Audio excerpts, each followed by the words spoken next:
El ruido del metro era insoportable aquella mañana. Madrid estaba como siempre, apresurada, caótica y llena de gente que parecía caminar con los ojos cerrados, ignorando todo lo que pasaba a su alrededor. Yo iba con la cabeza agachada, los auriculares puestos y un café en la mano, intentando que nadie notara lo que estaba haciendo en mi portátil.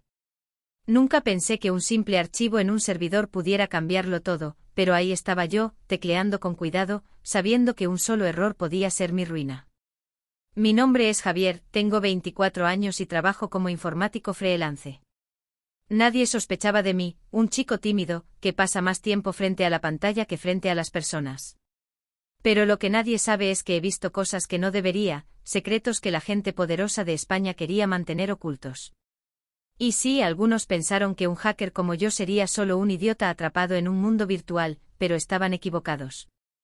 Todo empezó con un mensaje de WhatsApp que apareció en mi teléfono la noche anterior: si quieres cambiar las cosas, sabemos que puedes hacerlo. Solo sigue las instrucciones. Venía de un número desconocido, pero no era un spam cualquiera. Algo en ese mensaje me hizo sentir que esta vez no podía mirar hacia otro lado. Abrí el archivo adjunto, un listado de nombres, cifras, fechas y documentos que apuntaban a una red de corrupción en varios ministerios. Mi corazón se aceleró. Nunca había tenido algo tan valioso y peligroso al mismo tiempo. Mientras me movía entre códigos y contraseñas, recordaba las conversaciones con mis amigos: deja de meterte en líos, Javi. Esto no es un juego. Pero ellos no entendían. Esto no era solo un juego, era justicia. Y alguien tenía que exponerlo. Cada nombre que aparecía en la pantalla tenía historias detrás: contratos amañados, sobornos, favores ilegales, y gente inocente que pagaba por su ambición. No pude evitar pensar en Marta, mi amiga de la infancia.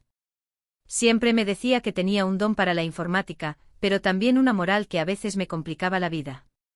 Si ella supiera lo que estaba haciendo ahora, probablemente me miraría horrorizada. Pero había cruzado un límite invisible, no podía volver atrás. Esa tarde, mientras estaba en un café del barrio de Malasaña, recibí un correo electrónico que me heló la sangre: sabemos que estás investigando. Detén esto o sufrirás las consecuencias. Lo cerré rápido y miré a mi alrededor. Nadie parecía sospechar, pero sentí un escalofrío recorrer mi espalda. Madrid seguía igual de ruidosa y ajena, pero yo sabía que había ojos en todas partes. Decidí que lo mejor era actuar desde las sombras. Creé un servidor seguro, camuflé mis movimientos y comencé a compilar pruebas. Cada archivo que subía, cada registro que enviaba a los contactos de confianza, era un paso hacia un peligro que no podía medir del todo. Pero algo en mí me impulsaba, la necesidad de mostrar la verdad, de que los corruptos no se salieran con la suya. Al caer la noche, mientras revisaba otra carpeta que había logrado conseguir, recibí un mensaje inesperado en Telegram: no estás solo. Nosotros te ayudaremos. No había remitente, solo un emoji de llave y un GIF de un ordenador encendiéndose. Sentí una mezcla de alivio y miedo. ¿Quiénes eran? ¿Aliados o cazadores? Esa noche apenas dormí. Sabía que al día siguiente todo cambiaría. Porque mientras Madrid dormía, yo estaba a punto de hacer algo que pondría mi vida en riesgo, pero también, tal vez, cambiaría todo para siempre. Y justo cuando estaba a punto de cerrar mi ordenador, vi algo en la pantalla que me dejó paralizado: un documento con mi nombre, mi dirección y una advertencia clara: no juegues con nosotros, Javier. Al despertar al día siguiente sentí que Madrid estaba más gris de lo habitual. No era solo el cielo nublado ni el tráfico insoportable, era la sensación de que alguien me estaba observando, esperando el momento adecuado para actuar. Me levanté, me vestí rápido y antes de salir, revisé mi móvil: decenas de notificaciones, mensajes de desconocidos y alertas de seguridad que jamás había visto. El corazón me latía a 1000 por hora, pero había algo que no podía ignorar: no podía echarme atrás ahora. Decidí ir a un lugar seguro, un pequeño piso en Lavapiés que alquilaba temporalmente para proyectos freelance. No estaba lejos de mi apartamento, pero lo suficiente para que nadie me reconociera. Mientras caminaba por las calles llenas de grafitis y terrazas atestadas de turistas y vecinos, pensé en lo irónico que era mi vida, rodeado de gente, pero completamente solo. Mis manos sudaban mientras caminaba, y cada sonido, un claxon, una carcajada, el crujir de una bicicleta, me parecía una señal de alerta. Una vez dentro conecté el ordenador y volví a revisar los documentos. Había encontrado pruebas irrefutables de transferencias ilegales a cuentas en el extranjero, contratos falsificados y correos electrónicos entre políticos y empresarios. Cada archivo era un puñal directo a la corrupción que había estado consumiendo España desde las sombras. Pero no podía lanzarlos al público sin estrategia. Si lo hacía de manera precipitada, arruinaría todo y pondría mi vida en peligro. Recibí un mensaje por Telegram, de la misma cuenta que la noche anterior me había ofrecido ayuda: no podemos encontrarte hoy. Pero confía, lo que tienes es suficiente para empezar a derribar su imperio. Mantente en movimiento. Esa frase me dio fuerzas, pero también me recordó que no estaba jugando a un simple juego de informática. Cada tecla que pulsaba podía ser mi última acción normal antes de que la tormenta comenzara. Decidí que lo primero era identificar a los principales implicados. Horas interminables de búsqueda y conexión de puntos me llevaron a descubrir nombres que nunca pensé que vería tan cerca de mí: Eduardo Ramírez, director de un ministerio; Clara Montoya, empresaria de inversiones dudosas; y un par de políticos locales que parecían intocables. Cada uno con su huella de corrupción, cada uno confiado en que nadie los tocaría. Mientras trabajaba, mi teléfono vibró de nuevo. Un mensaje encriptado decía: ellos saben que tienes los documentos. Próximos pasos: no confíes en nadie fuera de esta red. No entendía completamente quién me había contactado, pero la urgencia era evidente. Guardé los archivos en varios dispositivos y comencé a pensar en un plan que fuera imposible de rastrear. Esa noche, en la terraza del piso, observé las luces de Madrid brillando como si nada estuviera mal.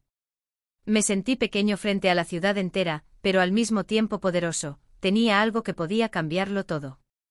Cerré los ojos y respiré hondo, recordando cada conversación que había tenido con mis amigos, cada advertencia que me habían dado. Ninguno de ellos entendía que esto no era por fama ni dinero, era por justicia. Mientras revisaba mis notas, algo llamó mi atención: un archivo oculto que no había visto antes.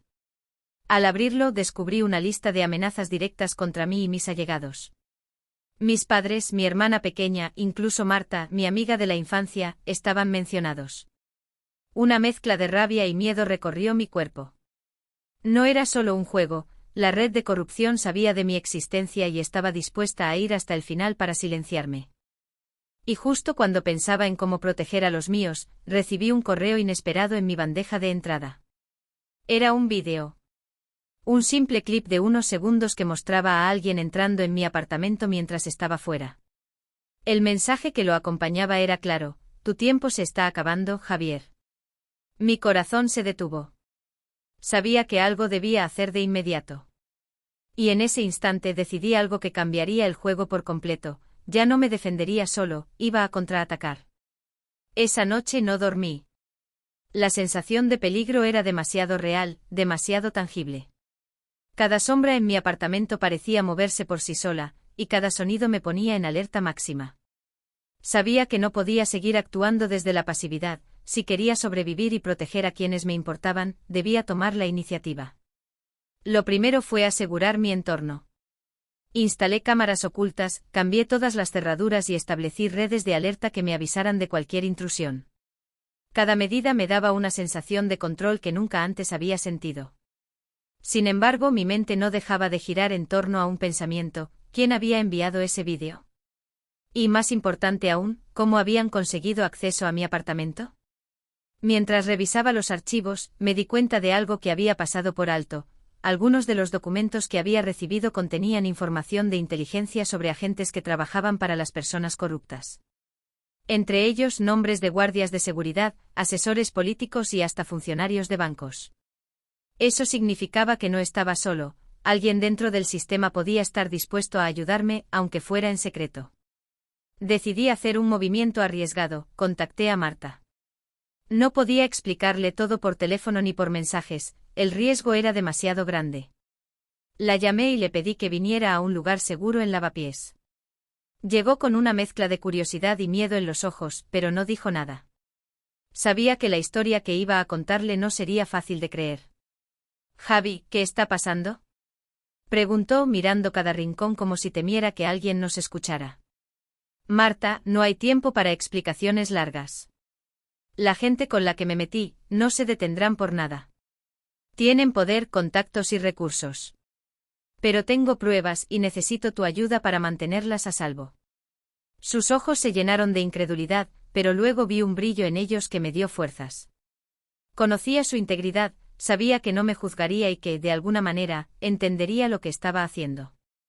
Juntos empezamos a organizar la información, categorizando documentos, mensajes y pruebas que podrían derribar a la red de corrupción. Mientras trabajábamos, un sonido me hizo detenerme, un mensaje de Telegram. No confíes en nadie más. Se acerca el primer golpe. Mi estómago se contrajo. Esto ya no era un juego, la amenaza era tangible, y podía sentir cómo el peligro se acercaba. Decidí entonces movernos a un plan más ofensivo. Empecé a rastrear a los implicados, buscando cualquier fallo en su seguridad. Eduardo Ramírez, Clara Montoya y los otros políticos tenían cuentas privadas en aplicaciones que muchos creían seguras. Con paciencia encontré huecos que me permitieron acceder a correos, agendas y conversaciones internas. Cada descubrimiento me daba más evidencia, pero también más enemigos. Al mismo tiempo, Marta encontró algo inesperado, un correo interno que no solo confirmaba la corrupción, sino que hablaba explícitamente de planes para silenciar a cualquiera que investigara. Entre los nombres aparecía uno que me hizo helar la sangre, Javier Moreno. No podía ser coincidencia. Alguien sabía mi identidad real. Esa noche, mientras revisaba una de las grabaciones que había logrado interceptar, comprendí que todo se estaba moviendo demasiado rápido. Cada acción que había tomado hasta ahora había atraído atención, y la red de corrupción estaba empezando a reaccionar. Sentí miedo, sí, pero también algo más profundo, determinación. Ya no era solo una cuestión de sobrevivir, era una oportunidad para exponer la verdad, para que toda España viera lo que aquellos en el poder querían ocultar. Pero justo cuando cerraba el portátil, escuché un golpe fuerte en la puerta. No había tiempo para pensar. Mi primer instinto fue correr, pero Marta me sujetó del brazo. Javi, si salimos corriendo, nos atraparán igual. Debemos enfrentar esto. Mi corazón latía como un tambor desbocado. Al abrir la puerta, no había nadie. Solo una caja pequeña con un sobre encima. Lo recogí con cuidado. Dentro una nota breve, esto es solo el principio. Tu próximo movimiento decidirá todo. Y entonces entendí, no podía confiar en la tranquilidad ni en la rutina. Cada paso estaba siendo vigilado, cada acción tenía consecuencias. Y mientras la noche envolvía Madrid, supe que estaba a punto de entrar en un juego donde solo uno podría salir victorioso.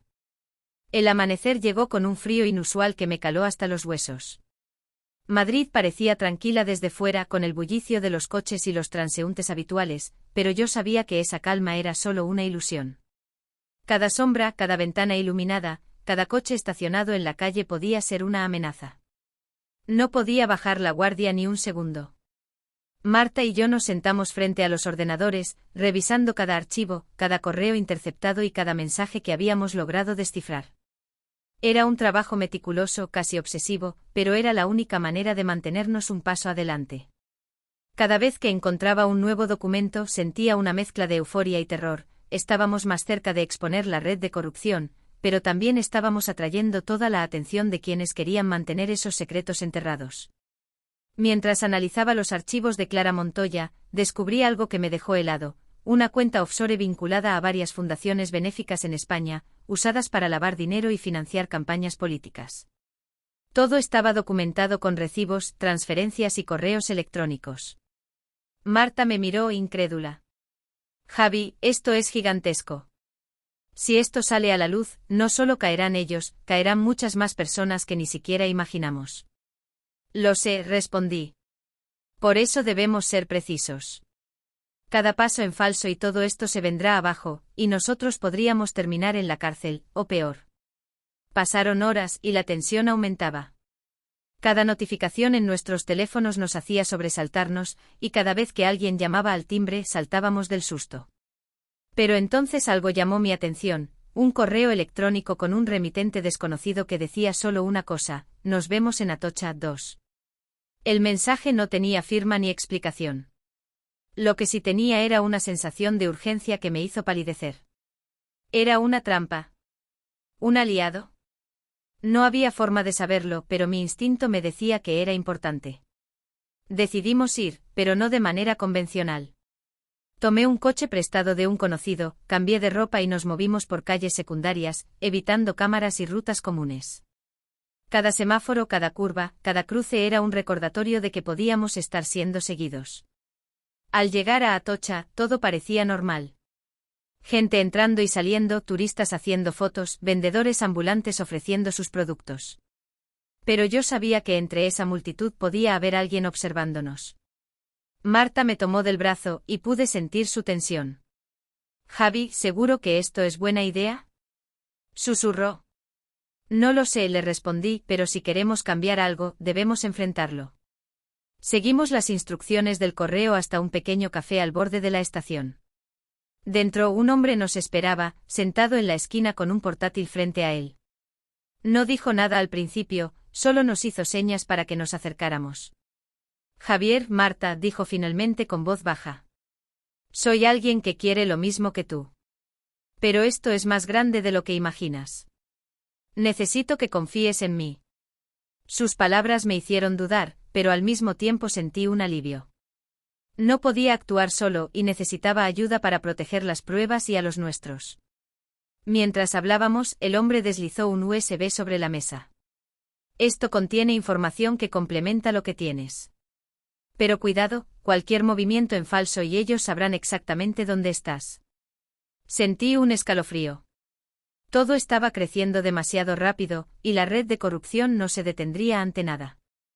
Marta me miró con los ojos llenos de miedo y determinación al mismo tiempo.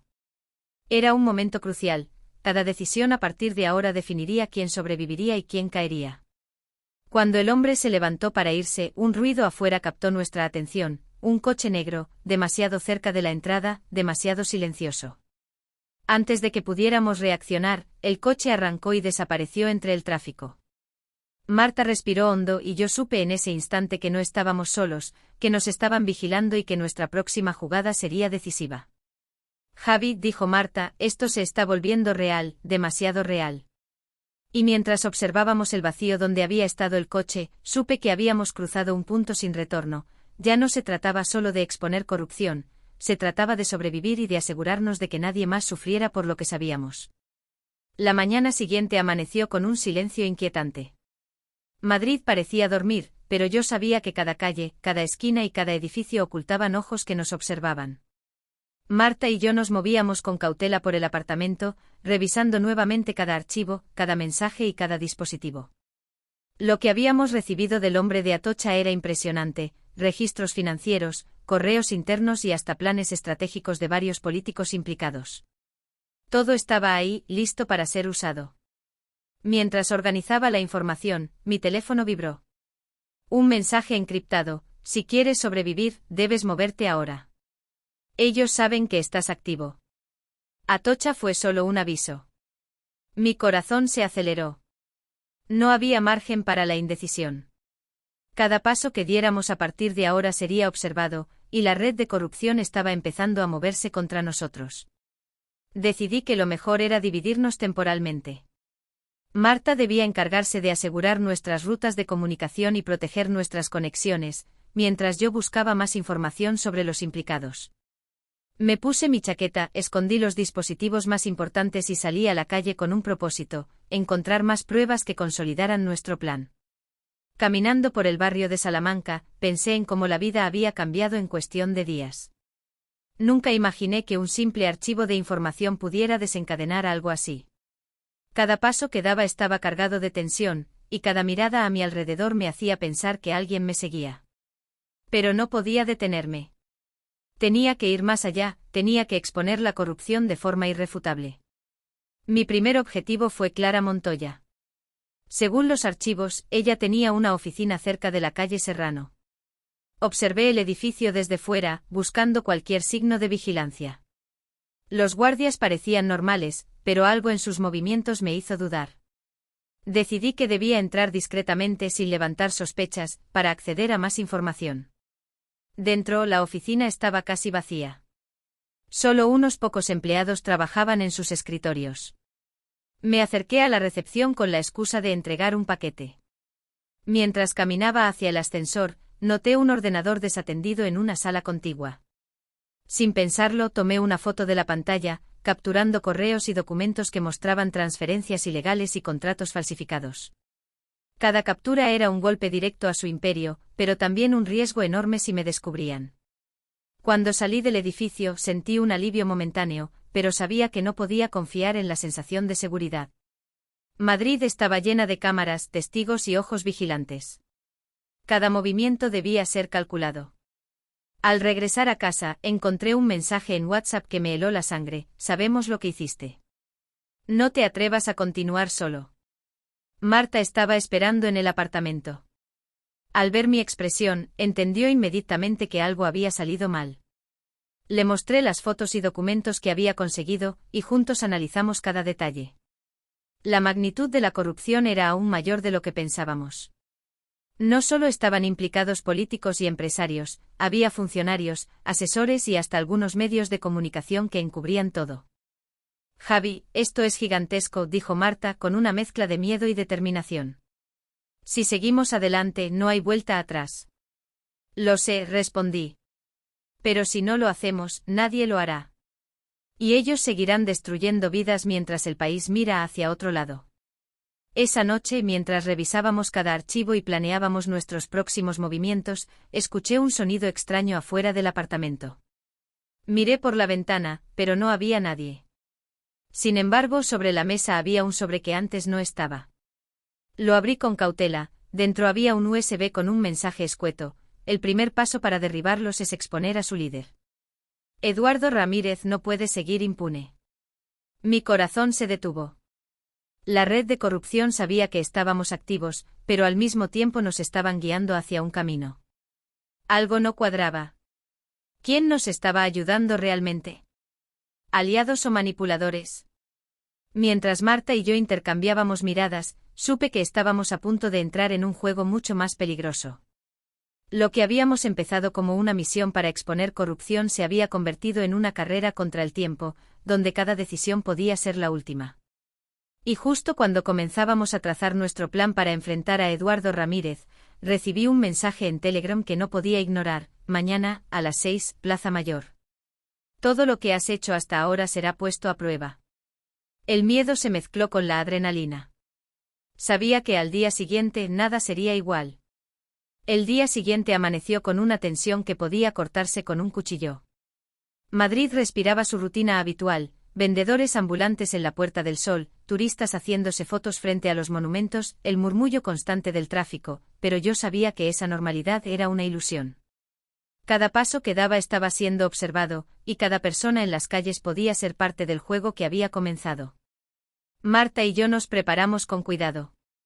Llevábamos dispositivos escondidos, cámaras portátiles y líneas de comunicación encriptadas. Cada segundo contaba, y cada error podía significar el fin de todo lo que habíamos construido. Mientras caminábamos hacia la Plaza Mayor, sentí como mi corazón latía descontrolado, una mezcla de miedo y adrenalina que no me dejaba pensar con claridad. El lugar estaba lleno de gente como era habitual, pero había algo que no encajaba: la distribución de los transeúntes, los movimientos de los vendedores, hasta el ritmo de los pasos de los turistas parecían calculados.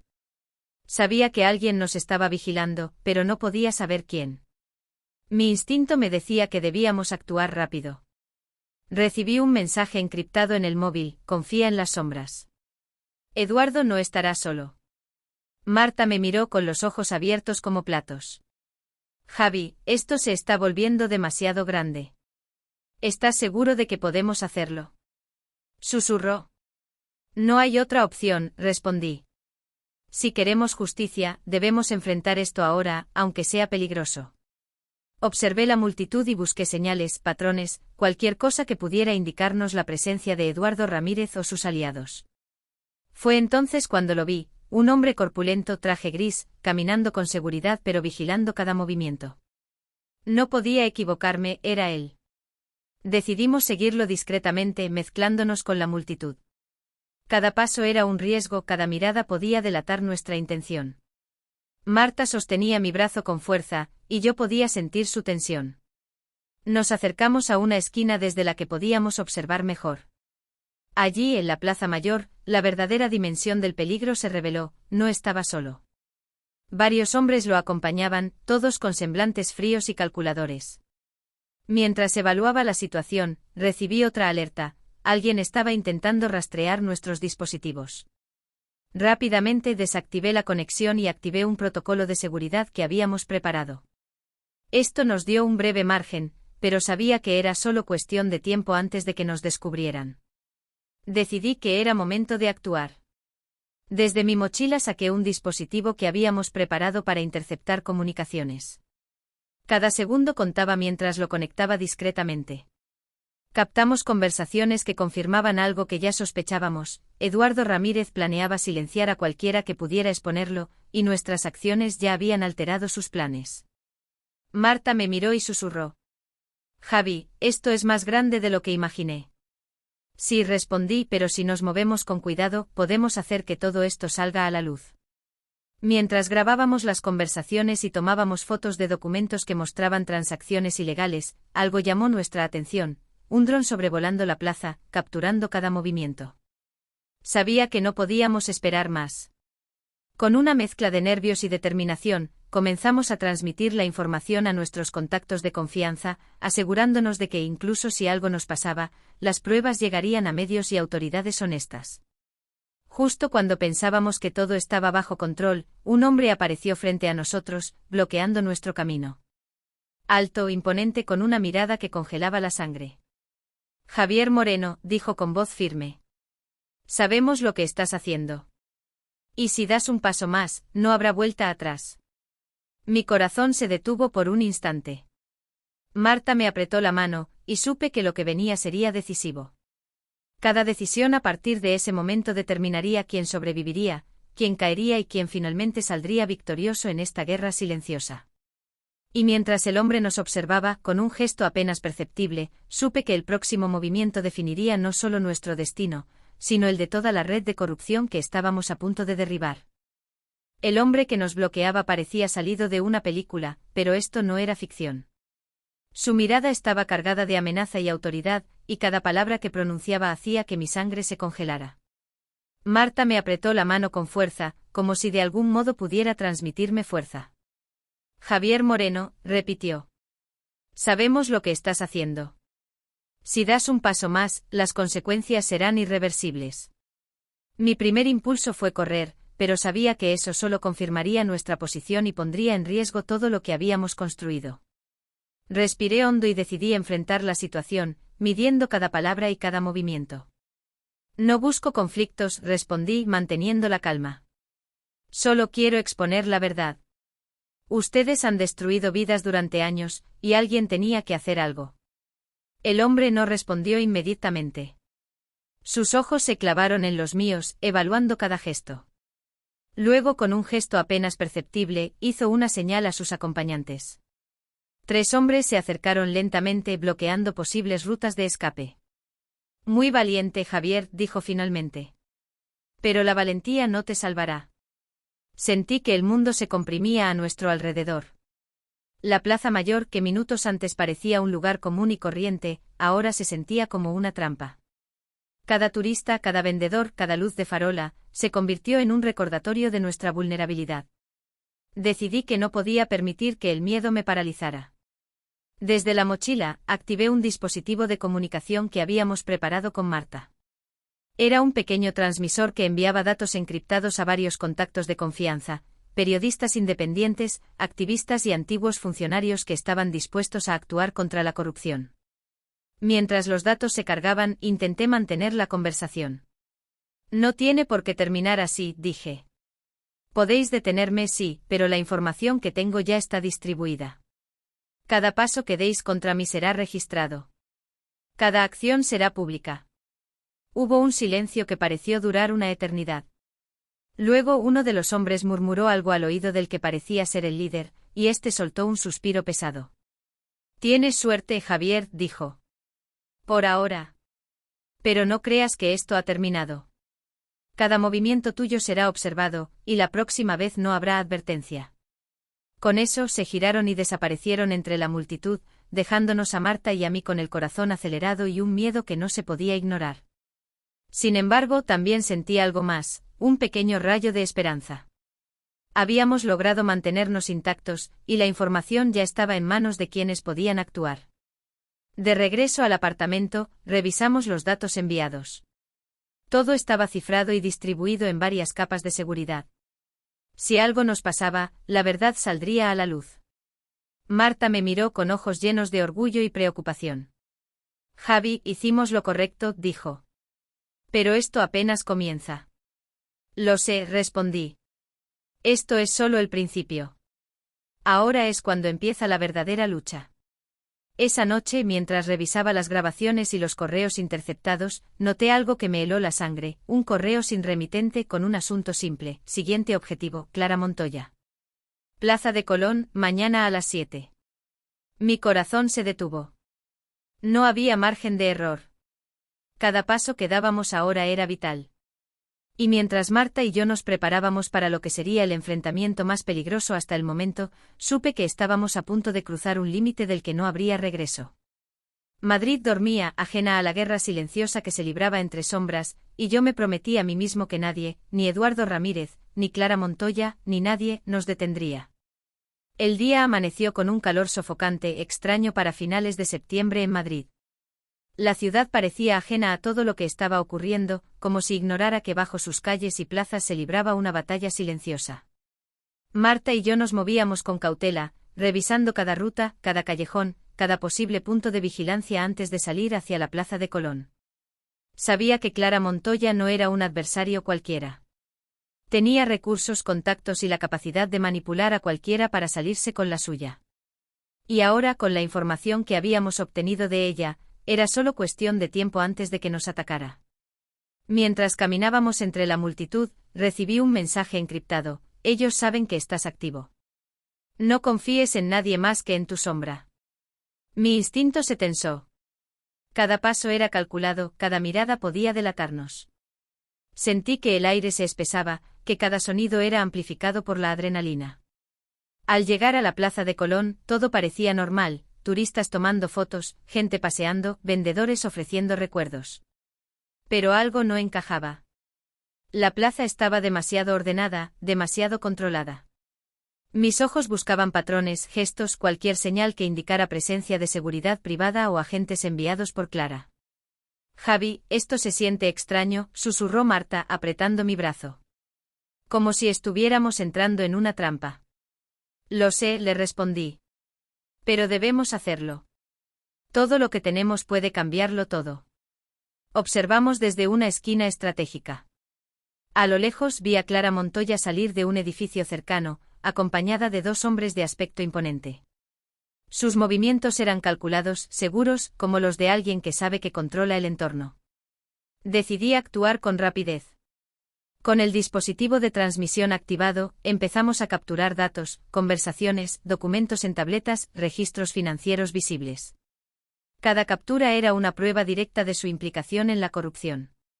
Marta estaba concentrada, cada movimiento calculado, y juntos logramos recopilar información vital sin que Clara ni sus acompañantes lo notaran.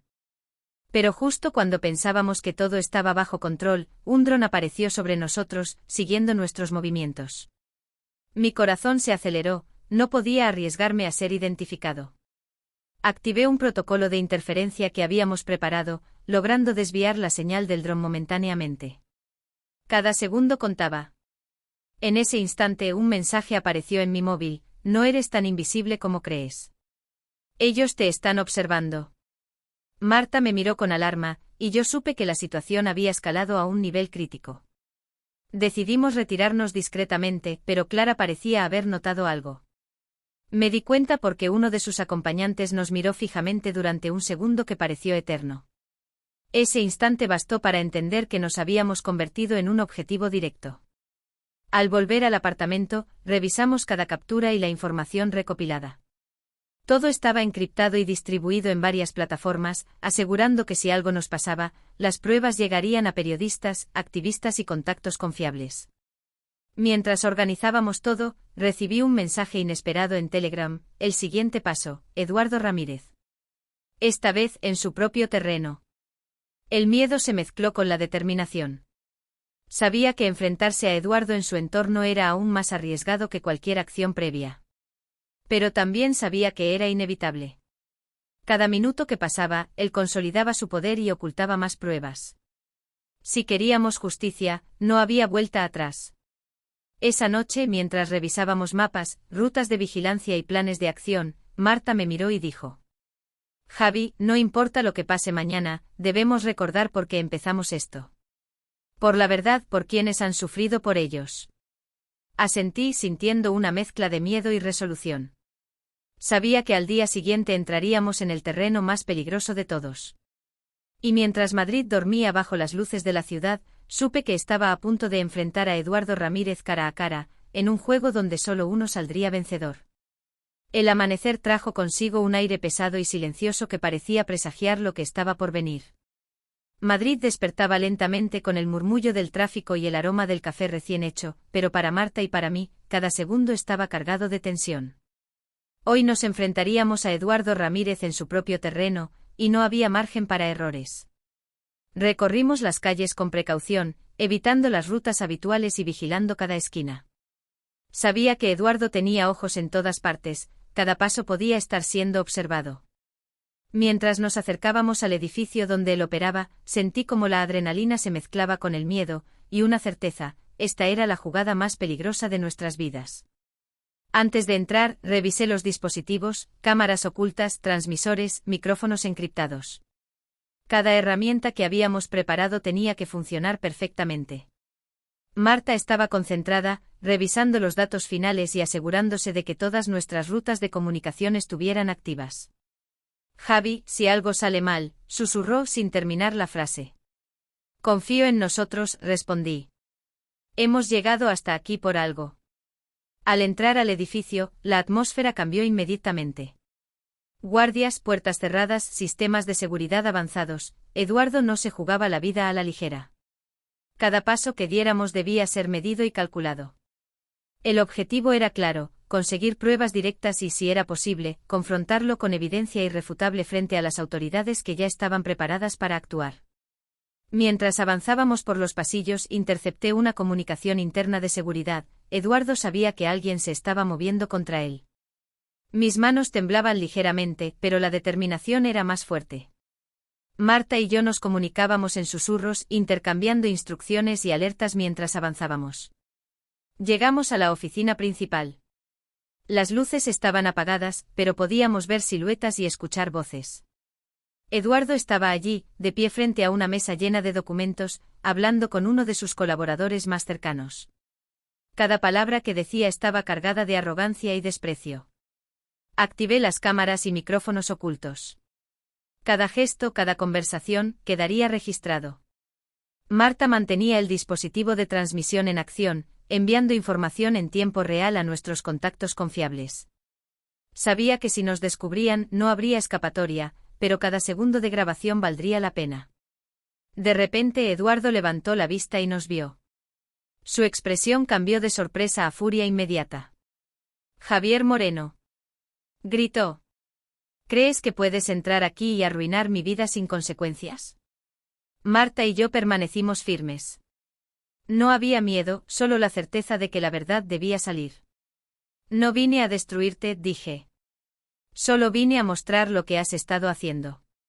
Cada documento, cada transferencia, cada corrupción que has perpetrado está registrado. Todo llegará a la justicia. Eduardo se rió, un sonido que heló mi sangre. ¿Crees que con tu pequeño juego de hackers puedes tocarme? Dijo. Esto va mucho más allá de ti y tu amiga. Pero no estaba solo. Mientras hablábamos, nuestras transmisiones en tiempo real habían llegado a las autoridades y a periodistas confiables. Eduardo no podía controlar lo que ya estaba fuera de su alcance. En ese instante se produjo un silencio absoluto.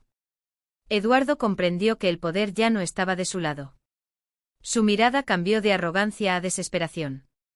Todo su imperio, construido con mentiras y corrupción, estaba empezando a desmoronarse frente a sus propios ojos. Mientras Marta y yo observábamos, la tensión explotó. Eduardo trató de destruir documentos, pero ya era demasiado tarde. Cada archivo había sido duplicado, cada prueba estaba asegurada y distribuida. La justicia estaba por actuar. Y mientras Eduardo se daba cuenta de que había perdido, su caída pública se convirtió en un símbolo de lo que podía suceder cuando alguien decidía enfrentarse a la corrupción. Madrid, ajena a la lucha en las sombras, continuaba con su rutina, mientras nosotros, agotados pero victoriosos, sabíamos que habíamos dado un paso histórico. Sin embargo, en medio de la victoria, un mensaje apareció en mi teléfono: esto es solo el comienzo. La red es más grande de lo que crees. Supe entonces que la guerra no había terminado del todo, pero también que habíamos demostrado algo esencial: la verdad podía prevalecer. El día amaneció brillante, como si Madrid quisiera celebrar con nosotros, aunque la ciudad seguía ajena a lo que había ocurrido en las sombras. La caída de Eduardo Ramírez ya era un hecho, sus oficinas vacías, sus documentos confiscados y la evidencia de sus crímenes difundida a periodistas y autoridades. Pero sabíamos que aún quedaban piezas sueltas, que la red de corrupción no se desarmaría completamente de la noche a la mañana. Marta y yo nos movíamos con cautela, revisando los últimos archivos y asegurando que nada quedara vulnerable. Habíamos aprendido mucho en estas semanas: a desconfiar, a planificar, a calcular cada paso. Cada error podía haber significado nuestra desaparición, y cada acierto nos había acercado a la justicia. Mientras revisaba los mensajes de contacto, recibí uno inesperado: buen trabajo. Has demostrado lo que significa enfrentarse a la corrupción. Ahora, mira a tu alrededor. Al levantar la vista, vi que varias personas que habían sufrido por las acciones de Eduardo comenzaban a acercarse. Algunos eran antiguos empleados, otros ciudadanos afectados por sus decisiones. Sus miradas llenas de gratitud me recordaron por qué habíamos comenzado todo esto. Javi, susurró Marta. Mira lo que hemos logrado. Lo sé, respondí sintiendo una mezcla de alivio y orgullo. Pero esto aún no termina. Decidimos hacer pública la información de manera estratégica, coordinando con periodistas confiables y autoridades honestas. Cada nombre implicado, cada transacción sospechosa, cada conversación grabada estaba ahora en manos de quienes podían actuar. La magnitud de la corrupción era evidente y no había forma de que alguien lo encubriera. Esa noche, mientras caminábamos por las calles de Madrid, sentí un alivio que no había experimentado en semanas. La ciudad, con sus luces y su ruido constante, parecía menos opresiva, más viva. Marta me tomó del brazo y sus ojos brillaban con emoción. Javi, lo hicimos, dijo. Realmente lo hicimos. Sí, respondí. Y esto es solo el principio. Hemos dado un golpe, pero la lucha por la justicia sigue.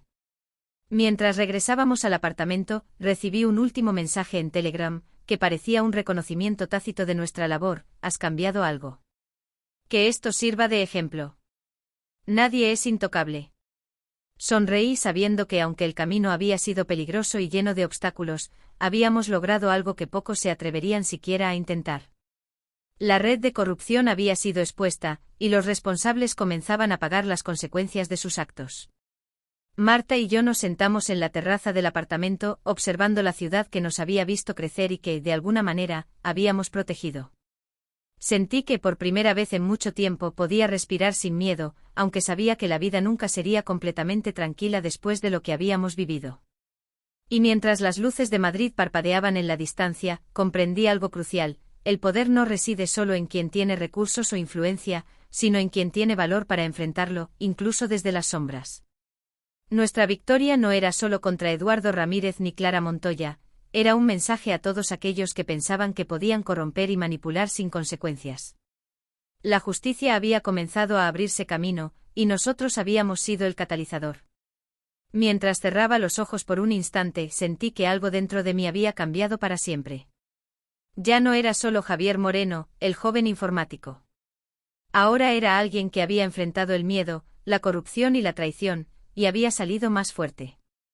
Madrid respiraba, la ciudad seguía su ritmo, pero algo había cambiado para siempre. Y aunque la red de corrupción seguía siendo vasta, habíamos demostrado que incluso desde las sombras, la verdad podía prevalecer. El hacker que había comenzado solo, había logrado exponer la corrupción, proteger a los inocentes y enviar un mensaje claro: nadie está por encima de la justicia.